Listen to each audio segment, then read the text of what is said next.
Hey, it's Mazzy. This is It's the Music Stupid. It's the Music Stupid number 38. Look back in the playlist here and it'll explain what that mantra is about. I am not calling you stupid, but it's the music stupid. Let's showcase some music from my collection, some records that I just adore. And in this particular case, these records are all tied together and they'll end up with a new record, a brand new record that's influenced by these records. In fact, a team of musicians that got together the second time to put a record out since 220, when just right at the beginning of the pandemic, their first album came out. And I'm going to go back now, starting this with 1966, and an album that's become and is a groundbreaking and very influential record. And that's the second record from the Paul Butterfield Blues Band, East West, out of 1966. All these musicians came out the blues, jazz scene of New York, playing around the clubs and the venues in New York, the folk scene. And of course, we have that great guitar playing of Mike Bloomfield, who has been on so many amazing records, and of course didn't really live long to fill out potential future possibilities, but his legacy looms large, and this is one of those albums that it's really all over that. Also, Elvin Bishop on guitar. He would go on to form later into the 70s. The Elvin Bishop Group had some great albums on Epic Records, out of Columbia Records. Epic, really. Rock My Soul was a fantastic sort of bluesy, soulful rock album. You also have Mark Knopfler on organ piano, played on so many records in the 60s into the 70s. Paul Butterfield leads it with harmonica and his vocal. What an amazing artist. And I've seen him several times over the years, and just a great bluesman. That whole Chicago blues thing that was drifting around the country went to the West Coast, obviously the East Coast, and of course the great rhythm section of Billy Davenport and Jerome Arnold on bass. So you got a little bit of a jazz soul fusion there. This album is important not only because of its strong crossover rock into the blues and electronic blues, but this is a crossover because of one track mainly, and that is East West. That's the featured track on here, and that plays a part in the artist, the band that I'm going to showcase at the end of this video as well, the newer music that's very influenced by this album. Coming out in 1966, that song East West influenced and really sort of began the concept in a way of acid rock, that where all the bands started playing these long jams, working on blues-based things, covers, originals, and going in and playing, 6, 10, 12, 15, 20 minutes in some cases. Influence whole from the jazz scene, definitely, as well, in terms of soloing and improvisation. But what's interesting about East West, Mike Bloomfield was really getting into sort of a modal type of style of playing, of Eastern playing, of Indian music, drone backgrounds, and the rhythm has this ongoing drone theme of the bass and the drums throughout it. And his guitar playing is I want to say atonal, but it's very much in tune. It goes against and the opposite of Western playing and Western lead guitar playing. And it's a magnificent thing. Rumor has it, it came out of an acid trip that Mike Bloomfield had in this vision of this piece of music. And this is where the Paul Butterfield Blues Band is really a fully group effort. They're jamming together. There's an opening track. They do Walkin' Blues, obviously, which is a cover. But at the end of side one, there's Work Song, almost 8 minutes, and it really goes through this the great solos of all the artists. And it says in order of solos, Mike Bloomfield, Paul Butterfield, Mark Knopfler, and Elvin Bishop. And you can really hear the different dynamics, obviously with the harp and the guitars, but even the difference in solos of Elvin Bishop and Mike Bloomfield. A very, very influential record, and a really wonderful sounding record, actually, from Elektra Records of 1966. The summer of 66, this came out. I think I picked it up in 1967 because this was getting a lot of radio airplay finally on the underground stations, KMPX, underground radio in San Francisco, where they would really concentrate on long songs. Another album From now we go into 1968, and I think that's where this band at the end really is influenced by these records from 65, 66, 67, 68. The psychedelic sounds, the folk sounds, and that hybrid of, folk rock and folk psychedelia that in San Francisco we got with obviously the Jefferson Airplane, the Grateful Dead coming that fusion, and of course in New York and Greenwich Village from the McDougal Street folk scene, artists picking up electric guitars and playing and being influenced by folk and blues and doing sort of rock things, and obviously Dylan in 65. But this is the debut by Blood, Sweat, and Tears, and this was pretty much the brainchild of Al Cooper. You may not know this record. Of a certain age, you will know this record. This is The Child is a Father to the Man, the debut record from Blood, Sweat, and Tears. Now, they became a different band. Only a couple, 3, 4 members were left on their huge, massive hit that won Grammys, the second album, when David Clayton Thomas. But this is a totally different group and a really different sound. There are reminiscence on the second album of this, but the whole concept here was have a horn section, mix it with rock and roll and blues, and Al Cooper was really, the leader here. And he ended up leaving because they wanted a better vocalist than him. And David Clayton Thomas, of course, is a better singer, but a very different singer. I actually like this album a lot.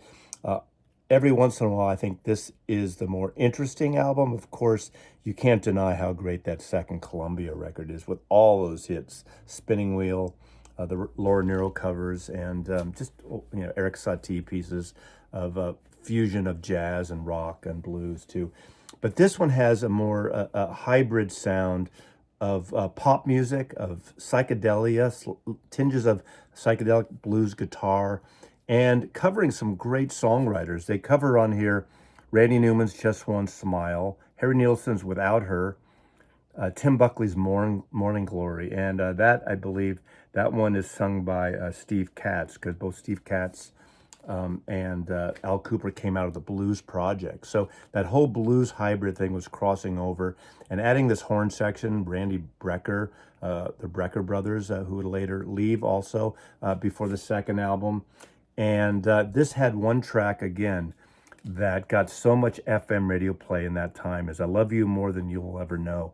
Great horn section, great arrangement. It's just a killer piece of music. And I like Al Cooper singing on that. And Al Cooper, to me, plays an important part in this whole jammy blues, psychedelic fusion of 1968. And opens up, he brings in a string quartet, string instruments, more than a quartet, opens up with an overture and ends with sort of a closing piece on here too. And it's just a wonderful, wonderful album, but a little psychedelic, a lot of blues, a lot of folk music, and a lot of rock and roll. Wonderful record, the debut by Blood, Sweat, and Tears. Then there is The Electric Flag, and this is also from 1968, and this is a long time coming. Now, this I pulled out. I've had this this is my copy, I would say, from 1971 or 72. It's not an original. It's not a 2i. It's on Columbia record. It's a 360. And I love this record, and I just was so disappointed with the sound. Again, as I said at the top of this, it's the music, stupid, so that's what matters.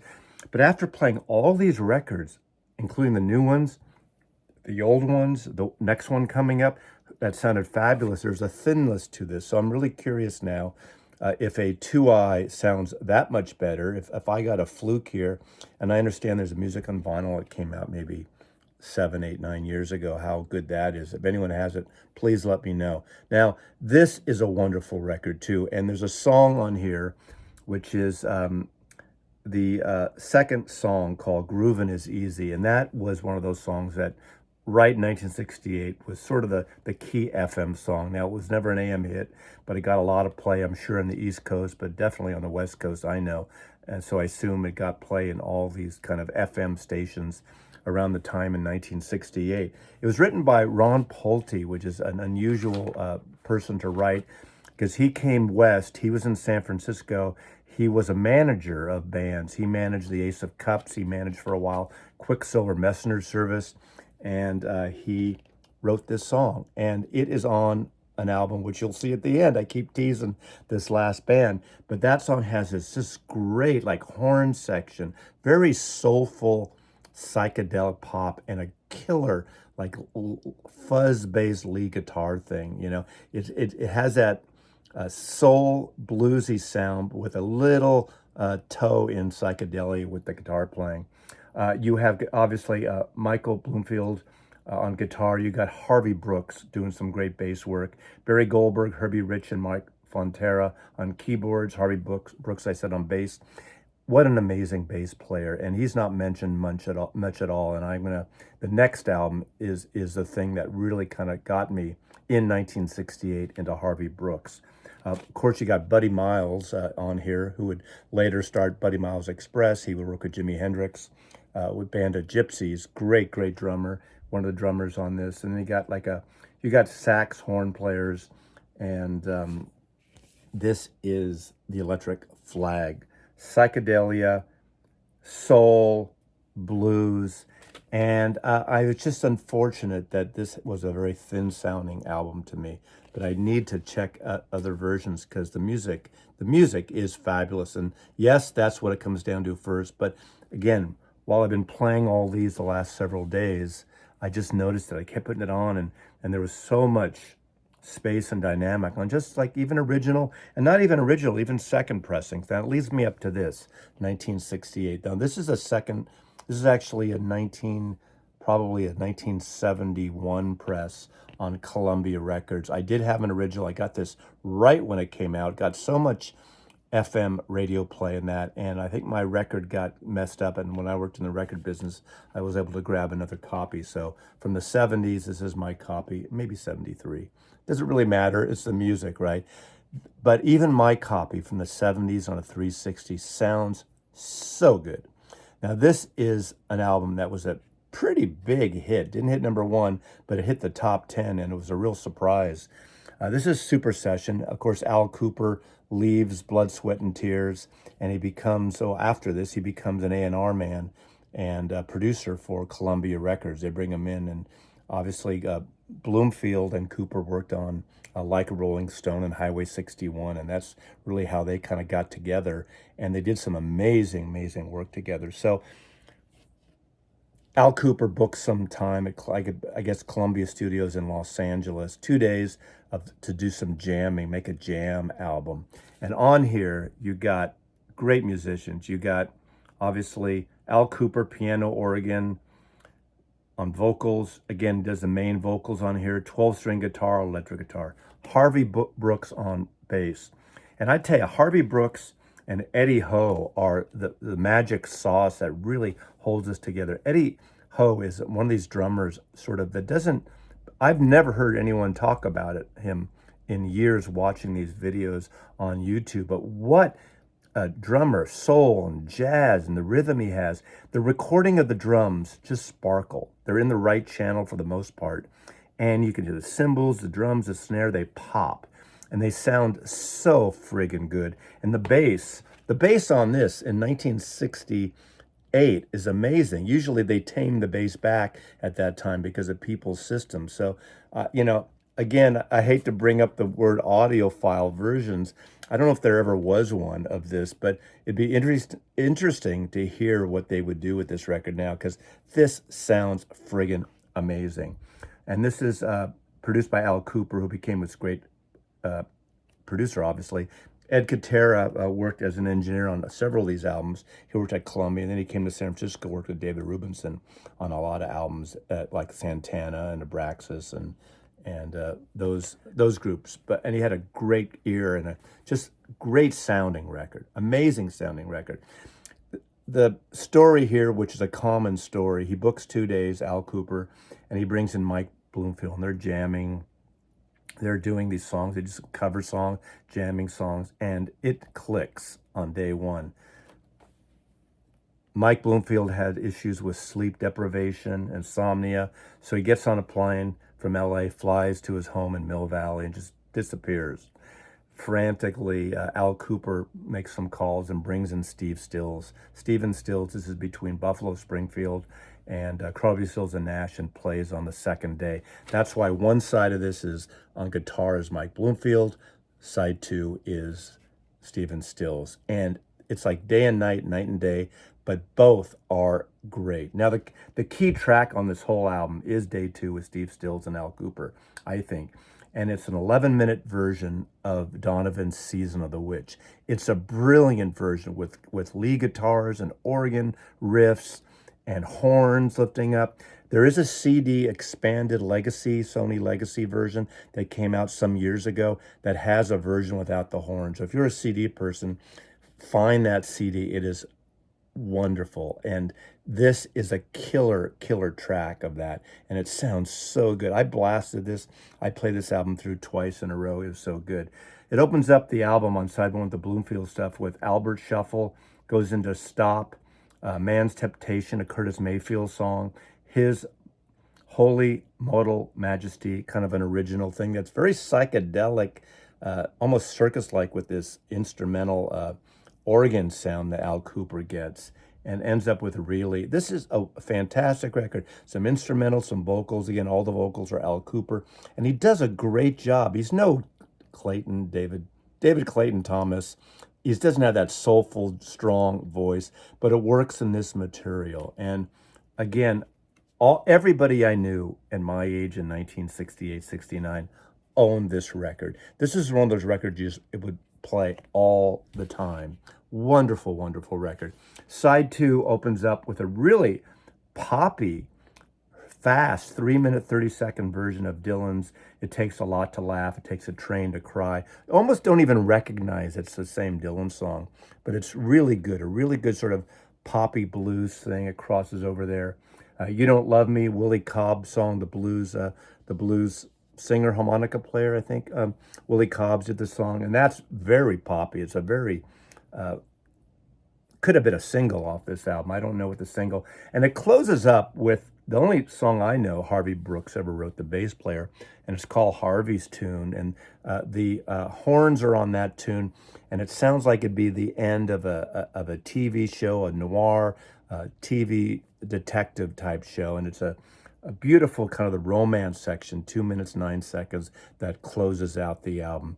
But this is such an amazing album. Anyone into blues, psychedelia, again, it's not the real psychedelic, it's more in the blues thing, rock, but it's not just a compressed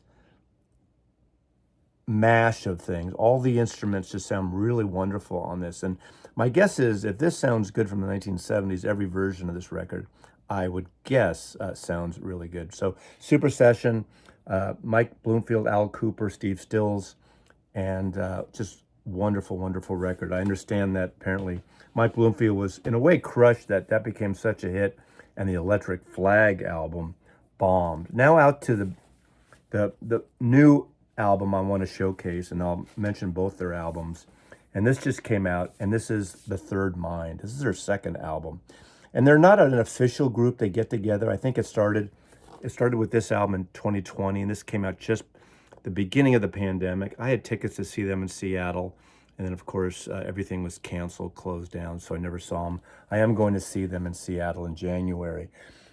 This is led by Dave Alvin. Dave Alvin, an amazing guitar player. Him and his brother, Phil Alvin, started the Blasters out of L.A. in the early 1980s.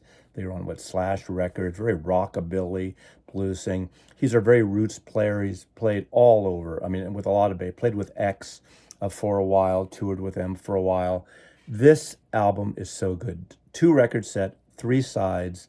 It has Jessie Sykes, who was on the last album, is the vocalist, and she sings virtually, she's the only vocalist on here, and she sings. Now, she's got a sort of a warbly, fragile, almost like a folk-like voice, and I have, 2 of her records that came out maybe a dozen years ago, more, Jessie Sykes and the, I'm going to say New Bohemians.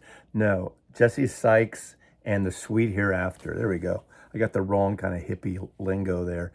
And she reminded me then of a sort of a Grace Slick type voice. She doesn't have that that belting that Grace Slick from the Airplane has. And some people don't like her voice. It's a little quivering, but they do an amazing array, amazing selection of covers of folk and bluesy type songs. And the reason I brought those others up that hit me initially is the opening track on here is Groovin' Is Easy. She sings it, and it's the song that's on the Electric Flag album I was talking about. Also on here is a version of Sally Go Around the Roses, a popular folky blues song. Grace Slick actually sang that with the Great Society prior to joining Jefferson Airplane. But this is a fantastic album. And also on here is David Emmergluck on electric guitar and harmonium mellotron, Michael Jerome drums, Victor Krummenacher on bass guitar, and there's several other players that play B3 organ, mellotron. This is a killer sounding record, but the guitars, the mellotron, everything's soared. It's psychedelic blues. If you liked East West and you like that kind of modal sound, actually they cover on their first album, East West. This version had a second disc with a different mix.